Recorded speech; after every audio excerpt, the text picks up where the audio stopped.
So this here is the aortic arch and ascending aorta. Did you find that in the text? No. Okay, whatever. So anyway, this is the aortic arch. We're talking about arteries for now, and it has like 3 little branches here. This here is the brachiocephalic trunk. It diverges or bifurcates into the right common carotid artery and the right subclavian artery. Eileen said we don't have to worry about knowing like axial and brachial, but it would bifurcate here in case you wanted to know. So left common carotid artery.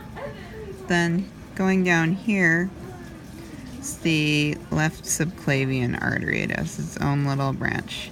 And then that would eventually turn into the axial and branchial arteries, but I didn't dissect that out. And this one, I think,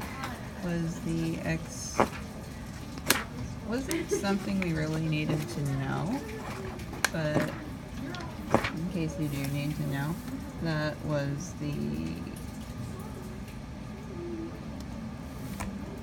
it's not even listed here. Okay, never mind. It's cervical trunk or something.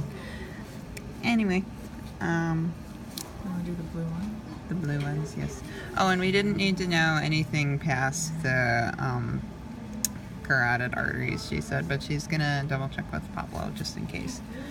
The veins we needed to know is gonna be the left cranial vena cava, the right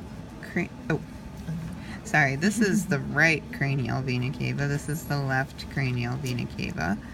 And was there anything else?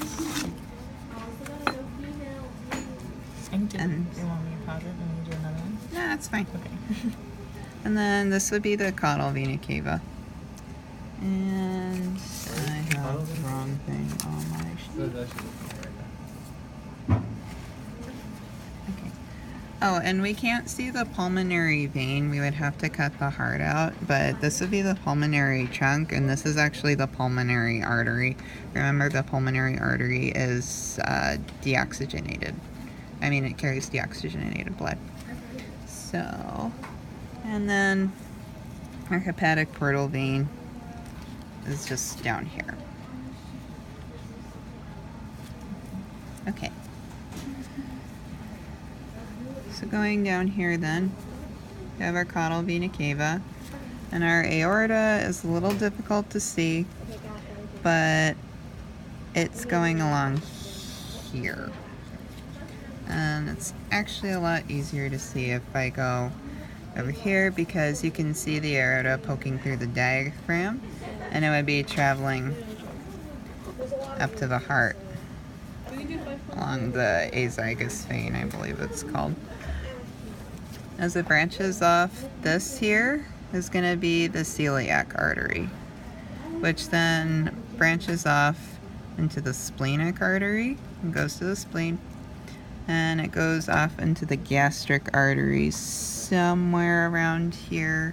It's a little hard to tell because I don't want to rip everything, but if you look up around the esophagus, you can see a little vein right down here. Can you see it? Oh, there we go. Yeah. And I would just know the pathway for this one unless it's extremely obvious on the test. And then the hepatic artery is supposed to be branching up from the celiac. I probably shredded it at some point, but I think it's going along up here. I would just know the pathway. Actually, this might be it.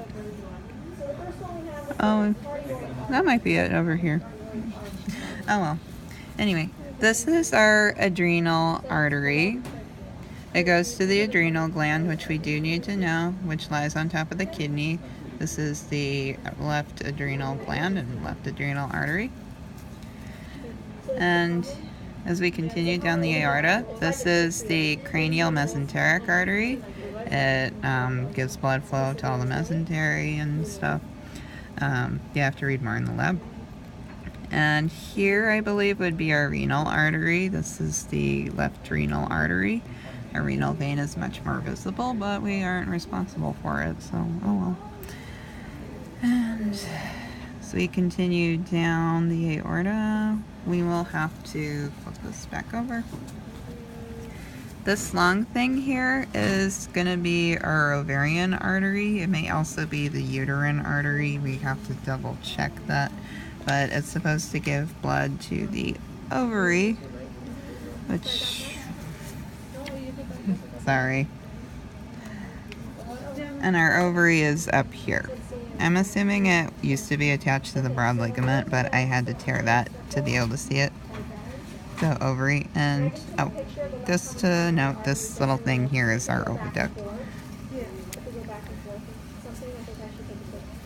This here is the right and left circumflex arteries. They may have a different name in the book. I would double check that. And then what you need to know is that the aorta will bifurcate into the iliac arteries right down here. And she said we could just call them the iliac arteries, but if you look in the chart at the back of the lab, it has different names, so I would know the pathway anyway. And this, I believe, is going to be our caudal mesenteric artery, but I don't believe we're responsible for it right here. So, then as we continue down, just for reference, I believe based on the chart that this would be our vesicular artery and vein. It's supposed to go to the urinary bladder, and this would be our internal iliac, I think. Anyway, and this would be our femoral artery, but we're not responsible for that either. So that's it, I believe.